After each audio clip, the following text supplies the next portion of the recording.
Yoon. I'm a writer from Thailand. I live in Bangkok. I don't know how many of you understand English, but I'll be brief. I'll be brief, and then somebody, I believe, will help to translate or summarize what I say. Slowly. Okay. Slowly would take a long time, but I will try.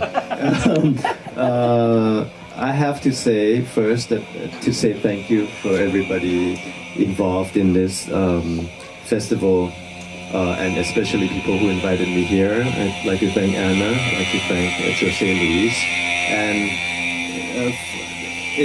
my being here is, I don't even know how to begin to say what it is, because it's so strange.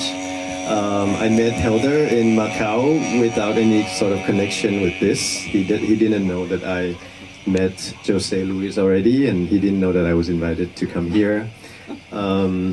So all of this has been very surreal, but also very special, because as a Thai person, I grew up knowing about Portugal through small but very sort of unusual, not very cultural things, but things like that a lot of Thai desserts were influenced by Portugal desserts, because there were people from Portugal going there, and then some for trading, but then some of them stayed and I guess had babies with Thai people, and they help to teach Thai people to make these desserts. So we have similar desserts, and I believe we have also similar words. So I grew up knowing about Portugal in that way, and when I became interested in literature, I got to know the work of Fernando Pessoa, and I really liked his work a lot.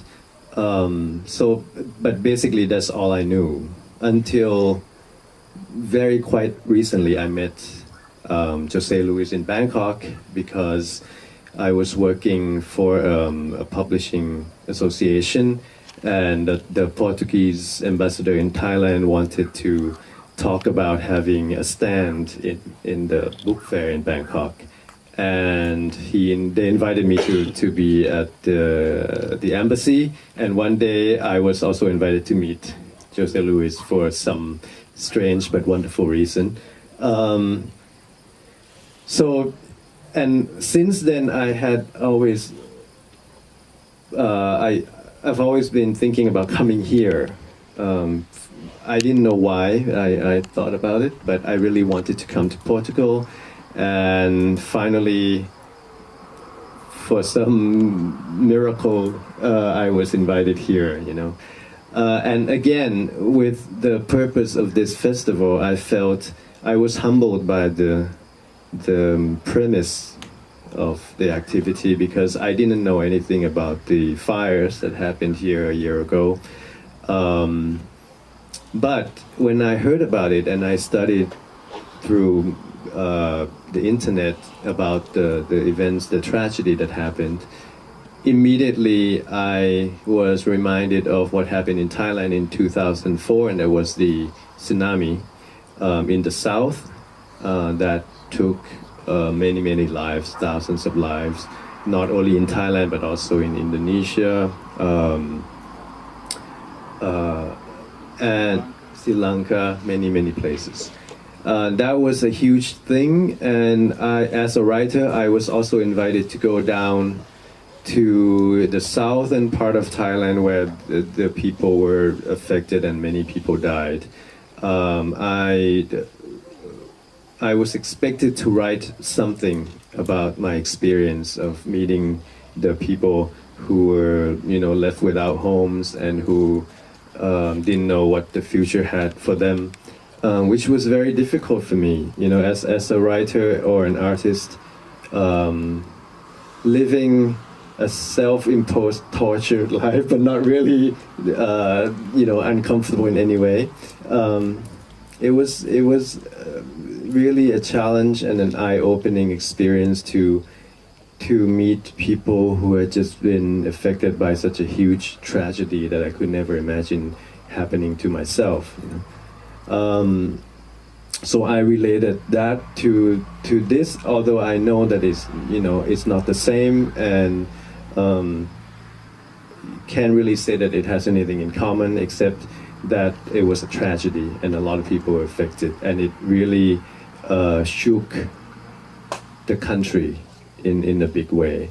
And I believe that's what happened here as well. People are still talking about it, people questioning about what happened, people questioning themselves, the efficiency of the government and the system and everything that comes with taking care of the people.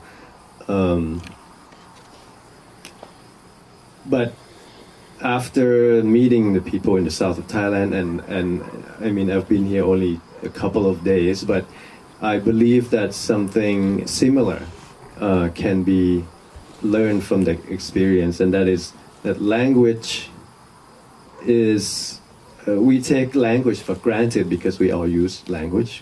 That's one of the things we learn from since we are born. But language is it's a very powerful invention, and is a very meaningful and very deeply mysterious thing. I've been interested recently in artificial intelligence in philosophical ways, and the more I learn about science and artificial intelligence, the more I feel that language is actually maybe the first deeply profound invention that humans made a long time ago. And because of that, as people who use language or